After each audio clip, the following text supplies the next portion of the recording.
Hello and welcome back to the course Private Pilot Maneuvers. Today we will learn how to taxi an airplane.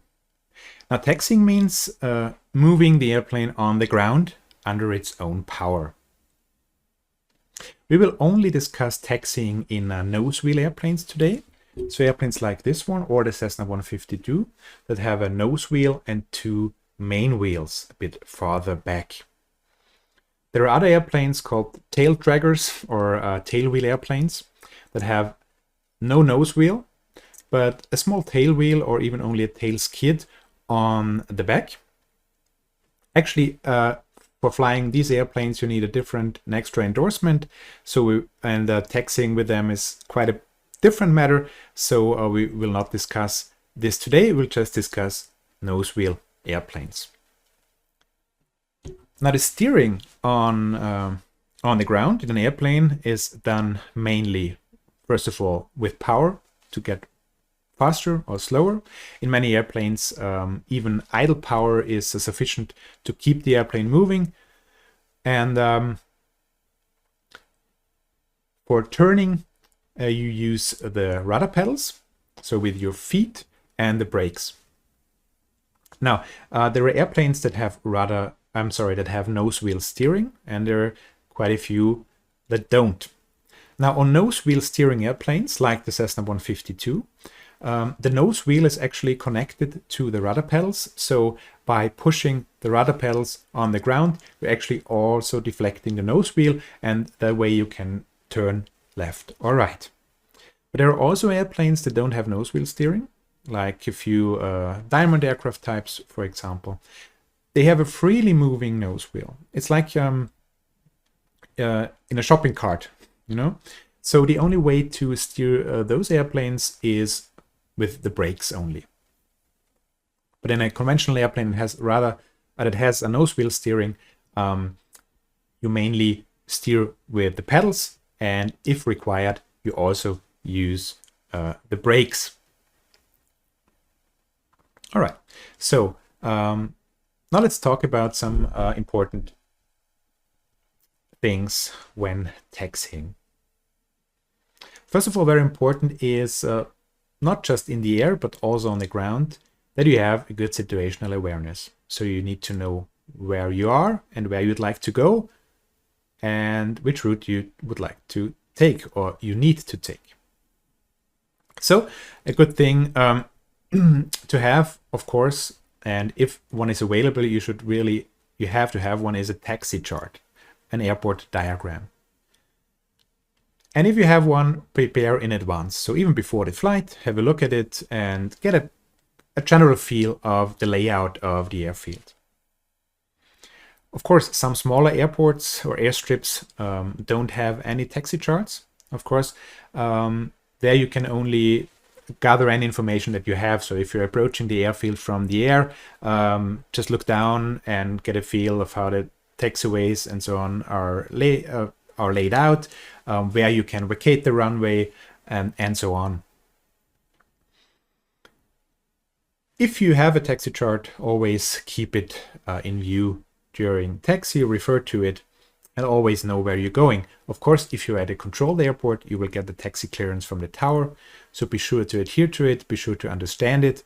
If you don't, check back with the tower. And if in doubt, always stop and ask for further directions. Now, when you start moving, always make sure that the area is clear of obstacles. So look to the left, look to the right, look straight ahead, of course. Make sure no one's in your way, and then start to move.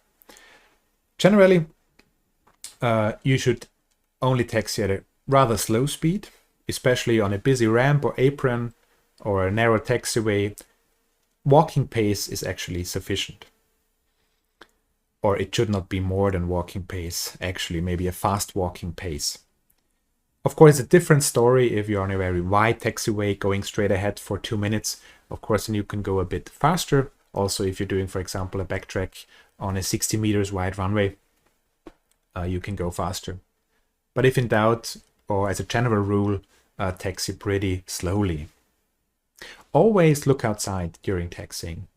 because airfields can be pretty busy. There are other airplanes taxiing by, there are vehicles moving, there are people walking, so always have a look outside.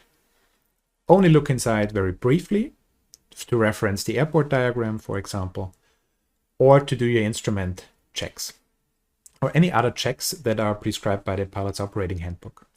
For the Cessna 152, for example, there is no dedicated taxi checklist. There is an engine start checklist and a before takeoff checklist, but nothing really about taxiing. But there are quite a few things that are actually common to taxiing all airplanes or basic airplanes. And that is, first of all, check your brakes. So as soon as you start to move, first of all, as soon as you're moving, press the brake pedals and check if they're actually working. Check them independently to see if the left and right brake are working. And if you have another pilot in the airplane or a flight instructor, he or she, of course, should check the brakes too, as early as possible. The same goes for steering. As soon as you can, try a little bit left or right steering to check if it's actually working.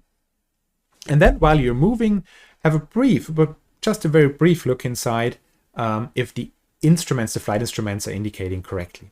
That will, for example, mean that during a turn, the directional gyro is turning as well. And the turn and bank indicator shows a turn, and the little ball of the turn and bank indicator is actually moving to the outside of the turn.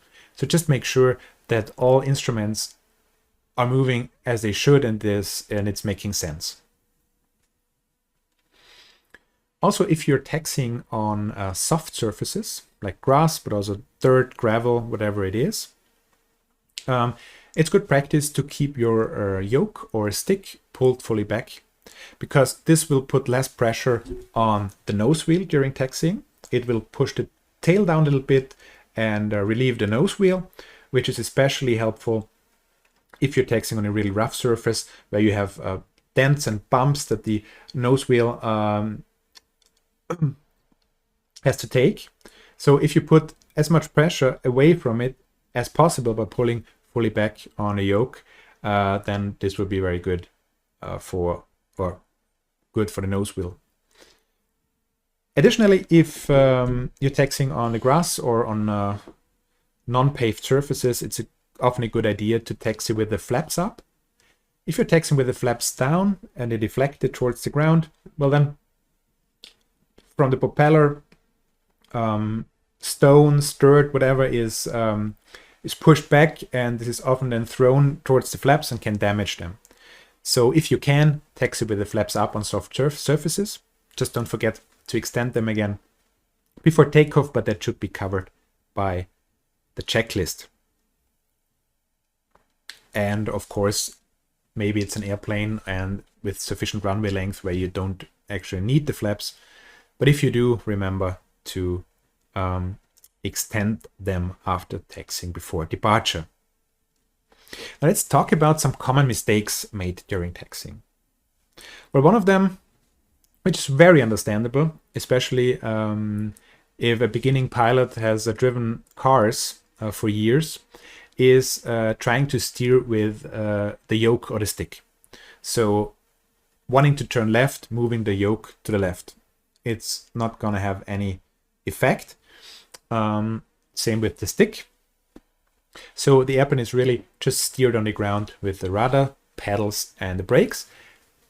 There are some reasons why you still would like to deflect the aileron and elevator, but we'll talk about that a little later on. Normally, especially with no wind, there is no reason to turn the yoke. Another very common mistake is riding the brakes. So you're actually moving forward and you're constantly on the brakes. Sometimes even with some power set and at the same time braking. Of course, it doesn't make much sense. If you would like to go slower, first of all, retard the throttle, and then, if it's required, apply brakes. Don't just keep the power set at all time and control your taxi speed only with the brakes. Of course, it's bad for the brakes. It's a lot of wear and tear that you put on them that's not necessary. Another common mistake is simply taxiing too fast. Looking too much inside, so really keep your eyes out all the time. Also, to use your brakes for turning when it's not really required. You can do a very tight turn if you apply full pedal for the nose wheel steering and then even apply brakes at the inside of the turn. That's fine, and it's really good for making very tight turns, but only do that if you really need it. Furthermore, be prepared that you will need quite a lot of power probably during this turn with the brakes, because of course you need to work against the brakes. So use power so it actually keep moving in the turn.